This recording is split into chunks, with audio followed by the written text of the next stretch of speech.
So, Ninjala Open Beta has come and gone, compared to the first beta, which had some issues if we're going to be honest. Let me in.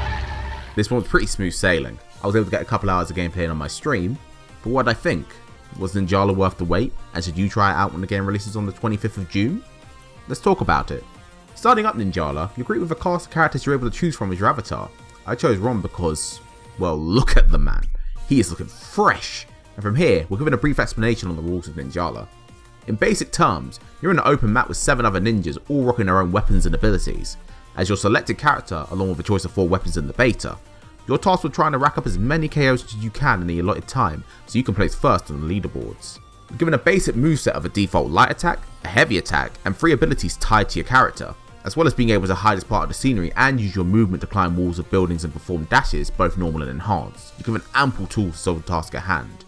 However, that's not all there is to it. First, let's talk about the S-drones. When you start out in Ninjala, you are weak. You're only given 3 bars of stamina, which affects everything from the size of the gun you can shoot, the amount of distance you can travel in your dash, and the number of abilities you can use at once. You simply can't be reckless with it, because if you are, you're locked into a recharging period where you're basically a sitting duck. That is where the S-drones come in. Breaking these will grant you a permanent increase to your stamina, and grant you points of varying amounts depending on the types of drone you destroy, giving you more opportunities in the match. You can upgrade up to 5 times in the game, at which point you can also craft a giant version of the weapon you're wielding, giving you a massive increase in damage and reach. However, when you've broken enough S-drones for your upgrade, you might want to keep on destroying any you come across during the battle, because Ninjala also has some post-match bonuses that can help you steal first place, as I have unfortunately dealt with. I'm first place, baby. Okay, I'm first. Alright.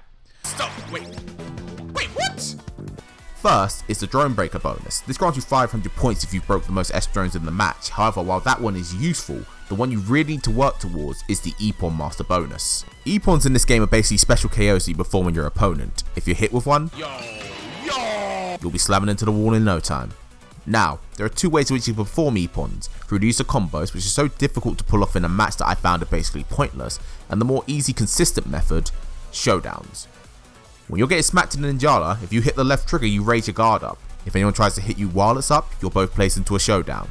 From here, a rock, paper, scissors type clash ensues where you have to guess correctly, win, and you do a chunk of damage which can result in a guaranteed Epon.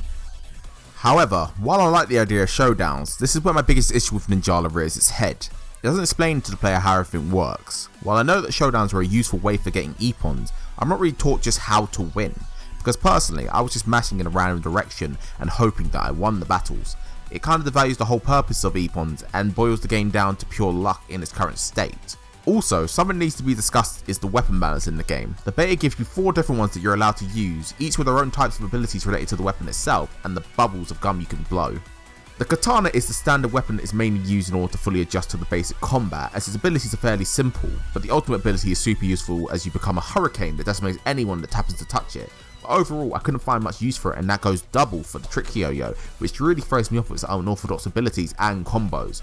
But when we come down to the drill and the hammer, these are easily the 2 weapons you should be using, as the drill excels at combos with a great super that enhances them, and the hammer just dunks on everyone with its abilities. I won pretty much all my matches when I moved to the hammer, so I can't help but wonder if they'll do more fine tuning to these weapons before launch. Stages in this game are also pretty good, though there is no middle ground in them. While the NWA Academy is super condensed with encounters taking place in nearly every area of the map, Eagle City was a wide open, spacious stage that really favoured verticality, as you could scale buildings to find brine rails to reach further heights, as well as hidden S-drones down in the corners of the map, hidden from most players who aren't looking for them. While I enjoyed both stages, I did find myself wishing for a middle road. The Academy was super fun, but also overwhelming, as it was very possible to instantly get stuck into a battle with a passerby while spawning. While Eagle City, you could very easily play the runaway game if you were inclined, sticking to the lower levels and bringing any drones you come across along the way. As we know from promotional materials such as trailers, there are other stages that we'll be able to duke it out on, so I'm excited to see what Gung-Ho Entertainment has in store for other levels on this game.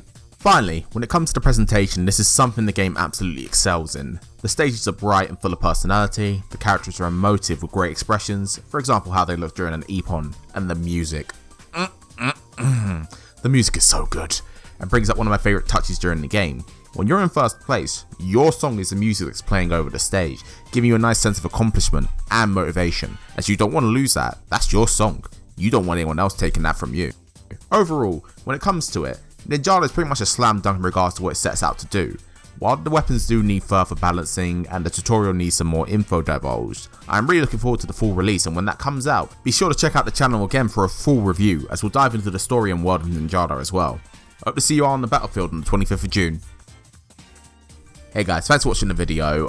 If you enjoy what you saw, please sure to give it a like. It was my first video, so I know it's going to have some problems and I hope to improve in the future. Also check out my Twitch channel, Man Like the Sarge, where you'll probably see the footage I record for these videos. And yeah, thanks for watching again. I'll see you guys soon.